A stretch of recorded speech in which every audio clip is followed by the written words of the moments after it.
Hello दोस्तों, आज हम लोग पढ़ने वाले हैं ये टैक्स में जो फर्स्ट चैप्टर है इनकम टैक्स का जो महत्वपूर्ण प्रश्न होगा जो एग्ज़ाम में आने वाला हो उसी को हम करेंगे। ये बिहार लेखपाल और बिहार जो ये बिजली विभाग है उसमें जो कॉमर्स का जो पार्ट है उसमें ये सिलेबस में ऐड किया गया है। आज हम लोग टोटल 23 क्वेश्चन इनकम टैक्स का करने वाला है। ये जो 23 क्वेश्चन हैं जो आपके एग्ज़ाम में बहुत महत्वपूर्ण है, इसलिए आप एग्ज़ाम से पहले इसको 2 बार कम से कम देख लीजिए। और लगातार हम वीडियो इस तरह से आपको बनाकर देंगे पूरा इनकम टैक्स का, जो ज़्यादा नहीं लगा, मेन जो क्वेश्चन होता है उसी को हम आपको सॉल्व करवाएंगे और वो एग्ज़ाम में 100% श्योर है कि आपको यहीं से आपको मिलेगा। ठीक है, आइए चलिए हम लोग देखते हैं एक एक क्वेश्चन को और उसको डिस्कस भी करेंगे। आप लोग पेन और कॉपी लेकर बैठिए, जो हम पॉइंट बताएंगे उसको आप नोट डाउन कीजिएगा। जैसे कि आप रिवीजन करने के लिए बैठिएगा तो आप सिर्फ नोट आप जो बनाइएगा उसको देख कर ही आप टोटल इनकम टैक्स का जो बेसिक होता है उसको आप रिवीजन कर सके और एग्ज़ाम से पहले आप 2-3 बार रिवीजन करके जाइएगा, तो इससे आपको 100% श्योर है कि आप अच्छा कर पाइएगा एग्ज़ाम में और कटअप भी फाइनल कर पाइएगा। इसमें एक महत्वपूर्ण सूचना है कि बिहार लेखपाल का था जो एग्ज़ाम एक तारीख से स्टार्ट होने वाला था वो अभी पोस्टपोन्ड हो गया है।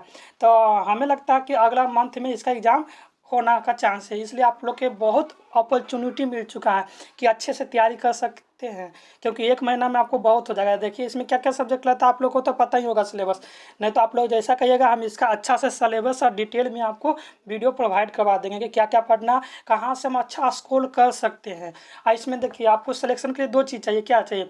एग्ज़ाम जो होगा उसका 50% ही ऐड होगा, और जो आपका ग्रेजुएशन किए हैं बीकॉम का, तो बीकॉम का जितना भी मार्क्स है तो उस पर का 50% लेकर आपका मेरिट लिस्ट तैयार किया जाएगा। तो इसलिए आपका मार्क्स अच्छा है तो ठीक है, और इसमें आप एग्ज़ाम में अच्छा परफॉर्मेंस करने के लिए अच्छा से तैयारी कीजिए, क्योंकि आपका 100% सिलेक्शन है कि इससे हो जाएगा, इससे बाहर आपको कुछ नहीं आएगा। ठीक है, चलिए आज हम लोग क्वेश्चन फर्स्ट की ओर मूव करते हैं। भारत में सर्वप्रथम आयकर कब लगाया गया? यहाँ ऑप्शन देगा 1860, 1886, 1918, 1961। तो देखिए भारत में सर्वप्रथम आयकर कब लगेगा? इससे पहले एक मन में आप लोग का क्वेश्चन आता होगा कि इनकम टैक्स क्यों लगाया गया भारत में। देखिए आप लोग का इतिहास पढ़े होंगे तो 1857 का विद्रोह पढ़े होंगे, तो जिसमें उसमें क्या हुआ था कि सैनिकों ने और बाकी सैनिक ने मिलकर क्या किया, एक आंदोलन कर दिया किसके खिलाफ? अंग्रेज के खिलाफ। तो ब्रिटिश जो थे उनको बहुत सा नुकसान हो गया, तो वो अपना नुकसान को पूरा करने के लिए जब रिवोल्ट खत्म हो गया तो उसके बाद ये इनकम टैक्स लाया गया कि जिसके पास एक लिमिट लग दिया जाता कि जिसके पास इतना आय है तो उससे ज़्यादा का पैसा उसको आने लगा या इनकम है तो उसको टैक्स देना है, ताकि क्या होगा कि ब्रिटिश का जो नुकसान है उसको भरपाई किया जाएगा। ठीक है, तो इससे धीरे धीरे धीरे धीरे धीरे आज तक अभी चल रहा है इनकम टैक्स का। ये वहाँ शुरू हो जाए 1850 का पूछेगा एग्जाम में कि आपका इनकम टैक्स का लागू करने का मुख्य कारण क्या है? 1850 का रिवोल्ट का बहुत बड़ा कारण है। ठीक है, चलिए इसका क्वेश्चन देखते हैं, कब लागू किया गया और किसके द्वारा लागू किया गया, ये भी हम लोग देखेंगे। तो इसका क्या लागू हुआ? 1860 में इसका लागू किया गया। ठीक है, अब पूछेगा यहाँ पे कि किसके द्वारा लाया गया था। तो आप लोग देखे थे कि 1857 के विद्रोह जब खत्म हुआ था वहाँ के गवर्नर कौन थे? भारत के गवर्नर यहाँ पे क्या थे? Sir James Wilson. Sir James Wilson के द्वारा भारत में सर्वप्रथम आय लगाया गया था। कब लगाया था? 1860 में। ठीक है, इसके आगे अब बढ़ते हैं। देखिए आयकर क्या है, इनकम टैक्स क्या है, ये आपको बहुत इंपॉर्टेंट क्वेश्चन है, हर एग्जाम में आपको ये मिलेगा। आप ग्रेजुएशन का एग्जाम दीजिए या जहाँ पे टैक्स आ जाए सब्जेक्ट, तो वहाँ पे ये क्वेश्चन आपको हमेशा की तरह आएगा ही आएगा। ये बेसिक है। आप इंटरव्यू में जाएगा तो पूछेगा कि टैक्स क्या है, इनकम टैक्स क्या है, तो आप बता सकते हैं प्रत्यक्ष कर, अप्रत्यक्ष कर, व्यापार कर, इनमें से कोई नहीं। तो देखिए क्या होगा, यह कौन सा कर हो जाएगा? प्रत्यक्ष कर होगा। ये डायरेक्ट कर से ला जाता है व्यक्ति के द्वारा। ठीक है, फिर देखिए आय की दर निर्धारित की जाएगी। आय की जो दर होता है निर्धारित किया जाता है, तो आय किसके द्वारा कलेक्ट किया जाता है? बिहार गवर्नमेंट या सेंट्रल गवर्नमेंट। तो आप लोग देखिए स्टेट गवर्नमेंट हो गया, सेंट्रल गवर्नमेंट हो गया।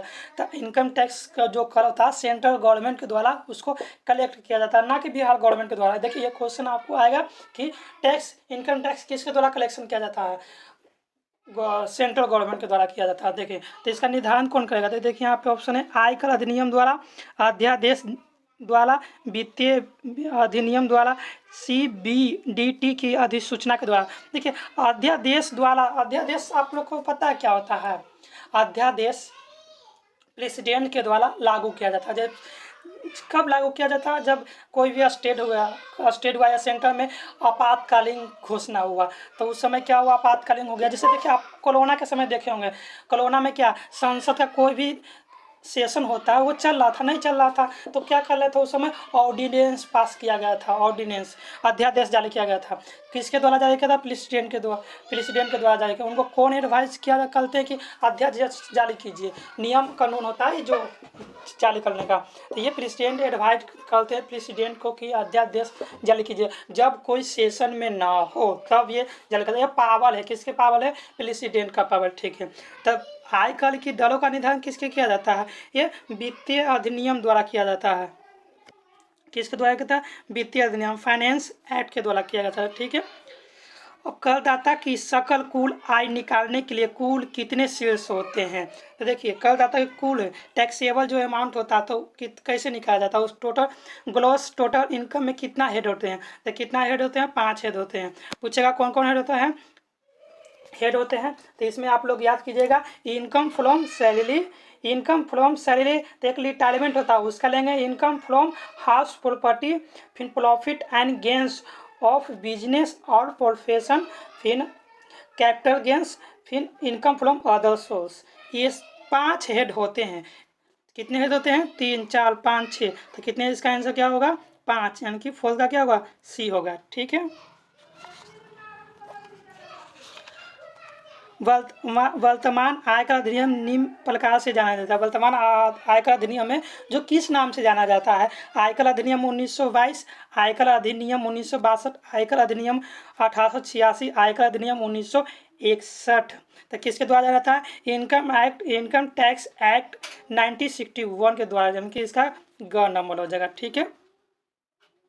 प्रत्येक वर्ष 1 अप्रैल से प्रारंभ होने वाली 12 महीने की अवधि को क्या कहा जाता है, जैसे देखिए फाइनेंशियल होता क्या होता है, 1 अप्रैल से स्टार्ट होता है, यानी कि 1 अप्रैल से स्टार्ट होता है, 31 मार्च, 31 मार्च तक रहता है, ठीक है फाइनेंशियल। तो यहाँ पे बोला कहे कि 1 अप्रैल से 12 महीने की अवधि को क्या कहते हैं, गत वर्ष कहते हैं, कर निर्धारण वर्ष कहते हैं, कि लेखा वर्ष कहते हैं, तो वित्तीय वर्ष कहते हैं।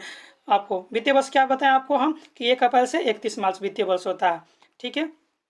इसका क्या हुआ, लेखा वर्ष होता है, इसको सॉरी लेखा वर्ष नहीं, कर निर्धारण वर्ष बोलते हैं। कर निर्धारण बोलते हैं कि 1 अप्रैल से प्रारंभ होता है, 12 महीने की अवधि को क्या बोलते हैं, कर निर्धारित वर्ष बोलते हैं, ठीक है। देखिए आय की परिभाषा क्या हुआ, डिफिनेशन क्या होता है आय का, ये एक्सक्लूसिव होता है, कम्प्लेक्स होता है, कि एक्सक्यूटिव होता है, कि सिंपल होता है, मतलब समृद्ध की हुई, कि पेचीदा, कि पूर्ण, की सरल। तो इसमें क्या हुआ, समृद्ध की हुई रहता है। आय की परिभाषा क्या हुआ, समृद्ध की हुआ। देखिए जब टैक्स का क्वेश्चन लगाइएगा या मेरे अनुसार आप कोई सा भी क्वेश्चन लगाइएगा तो उसका इंग्लिश जरूर पढ़ा कीजिए। आप लोग इंग्लिश को इतना स्ट्रॉन्ग कर लीजिए कि उसको लैंग्वेज देखकर आपको पता चलना चाहिए, आपको बेसिक पता चला है इंग्लिश के। जैसे कि कभी कभी क्या होता है कि एग्जाम में हिंदी गलती लाता है, इंग्लिश सही लाता है, तो आप लोग हिंदी देखिएगा तो गलत हो जाएगा। तो इसलिए आप थोड़ा सा नज़र, आपको टाइम मिलता है एग्जाम में, आप इंग्लिश को भी देखा कीजिए। आयकर अधिनियम पारित किया गया, देखिए अभी बताया था कि इनकम टैक्स कब, इनकम टैक्स को किस नाम से जाना जाता था, आयकर अधिनियम कब क्या बताए थे अभी, आयकर अधिनियम 90, बताइए, आयकर अधिनियम 1961 बताए थे। तो आयकर अधिनियम पूछा कि कब पारित किया गया, तो 1961, ठीक है, इसका ये आंसर हो जाएगा। देखिए गत वर्ष से तात्पर्य क्या है, मतलब प्रीवियस ईयर से, जो गत वर्ष मतलब बीता हुआ, तो वित्तीय वर्ष की, हिसाबी वर्ष की, कैलेंडर वर्ष की, कर निर्धारण वर्ष से पूर्व की वित्तीय वर्ष। तो इसका क्या होगा, कर निर्धारण वर्ष से पूर्व का वित्तीय वर्ष हो गया। ठीक है। आय कर की गणना की जाती है। आय कर किस पर किया जाता है, इनकम टैक्स किस पर गणना करेंगे, पूंजी पर करेंगे, आय पर करेंगे, कि अस्थायी संपत्ति पर करेंगे, कि व्यापारिक लाभों पर करेंगे। तो किस पर करेंगे, यहाँ पर तो कॉमन ये क्वेश्चन है, ये कोई भी व्यक्ति बता सकता है। इसी देखिए एग्जाम में कुछ हार्ड क्वेश्चन होते हैं, कुछ नॉर्मल क्वेश्चन होता है, कुछ मॉडरेट होता है, तो कुछ क्वेश्चन ऐसा होता है कि आपको बेसिक पता है। ठीक है। एक नॉर्मल क्वेश्चन होता है कि कोई भी व्यक्ति उसे बता सकता है। ठीक है। तो ये आयकर किस पर लगा, आयकर आयकर की गणना की जाती है, किस पर की जाती है, आय पर की जाती है। आय पर ही ना हम आयकर देते हैं। आय पर क्यों देते हैं आयकर, जब आय जैसे कि आय एक लिमिट रहता है, एक लिमिट से ज़्यादा आपके पास इनकम है तो आपको आयकर देना अनिवार्य है। ठीक है। कर निर्धारण वर्ष की अवधि होती है 1 जनवरी से 31 दिसंबर, 1 अप्रैल से 31 दिसंबर, 1 अप्रैल से 31 मार्च, 1 जुलाई से 30 जून। तो देखिए अभी हम बताए थे आपको कि 1 अप्रैल से 31 मार्च से, इसका आंसर क्या होगा, बी इसका आंसर हो जाएगा। ठीक है। आयकर उन व्यक्ति पर लगाया जाता है। देखिए अभी आपको बताया था ना, आयकर किन किन व्यक्तियों पर लगा सकते हैं, किन किन व्यक्ति पर लगा सकते हैं। देखिए आपको जब किसी व्यक्ति का 80 वर्ष ज़्यादा हो, किसी का एज कितना होगा, 80 वर्ष ज़्यादा हो, तो उनका लिमिट कितना है आय का, उनका लिमिट है 5 लाख।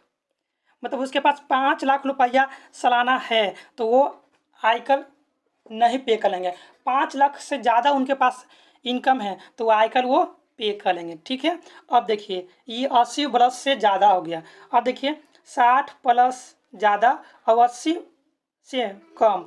देखिए किसी व्यक्ति का आय 60 से ज़्यादा 80 से कम, तो उसके लिए कितना है, उसके लिए लिमिट है 3 लाख।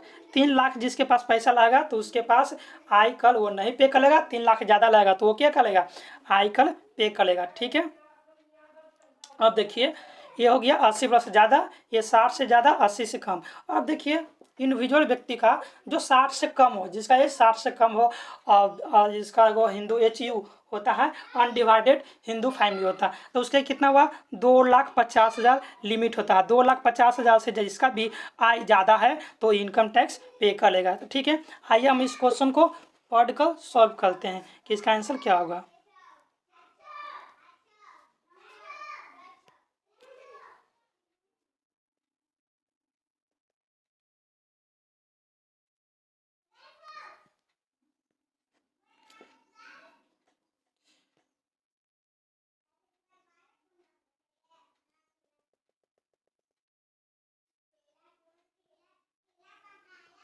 देखिए इसका आंसर क्या होगा, आपको आय कर उन व्यक्ति पर लगाया जाता है जिनकी आय किसी भी गत वर्ष में कर मुक्त सीमा से कम हो। ठीक है। जिनकी आय किसी भी गत वर्ष में कर मुक्त सीमा से अधिक हो, जिनकी आय किसी भी गत वर्ष में 2,45,000 तक है। ठीक है। जिनकी आय किसी भी गत वर्ष में 2,50,000 तक है। देखिए आपको क्या बताएं कि लिमिट से ज़्यादा, देखिए जिनकी, इसका आंसर क्या होगा, बी आंसर होगा। देखिए आपको एक्सप्लेन करते हैं, जिनकी आय किसी भी गत वर्ष में कर मुक्त सीमा, कर मुक्त सीमा बताए थे कितना, 2,50,000 से ज़्यादा लगेगा तब ना हम लगाएंगे, कम लगा तो क्यों लगाएंगे, ज़्यादा लगेगा तो हम लगाते हैं। ठीक है। इसका आंसर क्या होगा, इसका आंसर बी होगा। देखिए भारत में सर्वप्रथम आयकर निम्नलिखित द्वारा लगाया गया। देखिए आपको बता दिए थे कि भारत में सर्वप्रथम आयकर कब लगाया गया था, 1861 में लगाया था। इसके द्वारा लगाया गया था, सर जेम्स विल्सन के द्वारा लगाया था। इसलिए इसका एक ऑप्शन, तो देखिए इसमें लेयर लेखक का नाम है, देखिए इसमें, देखिए ये सर लूकस पेसियोल, इनका नाम आप लोग सुने हैं, नहीं सुने हैं तो आप लोग एक कॉपी में इसका नाम लिखिए। जैसे ये क्या थे, इनको लेखांकन का जनक कहा जाता है, मतलब अकाउंटिंग का जनक किसको को बोला जाता है, सर लूकस पेसियोल। कब खोजे थे लेखांकन का, ये 1498 में, 1498 में लेखांकन की खोज किए थे। कौन किए थे, सर लूकस पेसियोल। अकाउंट का जननी कहा जाता है इनको। ठीक है, ये याद कीजिएगा हमेशा, आपको एग्जाम में आने का संभावना है, इसलिए मैं आपको ये बता दिया। ठीक है। कर निर्धारण वर्ष 21-22 के लिए एक निवासी व्यक्ति के लिए कर मुक्त सीमा है। देखिए अभी हम बताते हैं कर मुक्त सीमा कितना है कि देखिए कोई भी व्यक्ति हो गया, यहाँ पे अनिवासी व्यक्ति हुआ, तो किसका आप लोग बताइए आंसर क्या होना चाहिए। अभी बताया था कि 2,50,000 है, ठीक है। कर निर्धारण वर्ष 21-22 के लिए भारत में निवासी अति वरिष्ठ नागरिक के लिए कर सीमा कितना है। देखिए अति बलिष्ठ का मतलब क्या होता है, 80 से प्लस, 80 से प्लस उसको अति बलिष्ठ बोलते हैं। तो क्या बताए थे, 5 लाख है, ठीक है। 15 का क्या हो जाएगा, डी नंबर। अब देखिए 16 नंबर, देखिए कर निर्धारण वर्ष 21-22 के लिए एक महिला भारत में निवासी तथा जिसकी आयु गत वर्ष 16 से अधिक परंतु 80 वर्ष से कम के लिए कर मुक्त सीमा है। तो क्या बताए थे कि 60 से अधिक 80 से कम कितना बताए थे, 3 लाख, ठीक है। ये याद रखिएगा, जो 3 पॉइंट बताए थे ना वो याद कीजिएगा आप। आयकर विभाग नियंत्रण में कार्य करता है। आयकर विभाग किसके नियंत्रण में कार्य करता है, अभी आपको हम बताए थे क्या कि आयकर विभाग केंद्र सरकार के द्वारा होता है। तो किसका आंसर क्या हो जाएगा, केंद्र सरकार नहीं, प्रत्यक्ष करों द्वारा, प्रत्यक्ष का केंद्रीय बोर्ड की राज्य सरकार के मुख्य देखिए केंद्र सरकार करता है, लेकिन एक बोर्ड बनाता है, उस बोर्ड का नाम क्या है, प्रत्यक्ष करों का केंद्रीय board, central board of direct tax. ये डायरेक्ट टैक्स को कलेक्ट करता है, इसके लिए सेंट्रल बोर्ड बनाया गया है, ठीक है। आयकर अधिनियम में व्यक्ति से क्या अलग है, आयकर अधिनियम में व्यक्ति का अर्थ क्या होता है, हिंदू अविभाजित परिवार की स्थानीय सत्ता की कंपनी के सभी। तो इसमें क्या होगा, ऑल ऑफ दीज, ठीक है, डी नंबर। विभिन्न शीर्ष की आय का योग क्या कराता, देखिए अभी बताए थे विभिन्न शीर्ष का आय का योग क्या बताए थे। इसमें कुल, यह देखिए सकल कुल आय, कल योग आय, कुल आय, समयोजिक आय, इसमें ग्लॉस टोटल इनकम। देखिए ग्लॉस टोटल इनकम अभी बताते ना, इसके कितने सेल्स होते हैं, 5 सेल्स होते हैं। अब इसमें क्या, इसमें स्टैंडर्ड डेविएशन होता है, स्टैंडर्ड डिडक्शन होता है 50,000, उसको लेस करेंगे तो टोटल आय आएगा। इसको किसके अंतर्गत 80 बी से लेके 80 यू तक माइनस करेंगे ना ग्लॉस में, तो टोटल हमको इनकम आएगा, ठीक है। आयकर के लिए अति वरिष्ठ नागरिक वह व्यक्ति होता है जिसकी आयु निम्नलिखित में से अधिक हो, कितना हो, 80 से अधिक हो, गत वर्ष सदैव समाप्त होता है। अभी बताए थे 1 अप्रैल से 31 मार्च, तो यहाँ इसका आंसर क्या होगा, 31 मार्च होगा। वित्तीय वर्ष 20-21 का कर निर्धारण वर्ष कौन सा है, तो 19-22। देखिए वित्तीय वर्ष बोला गया, फाइनेंशियल ईयर कितना है, देखिए 20 और 21, ठीक है।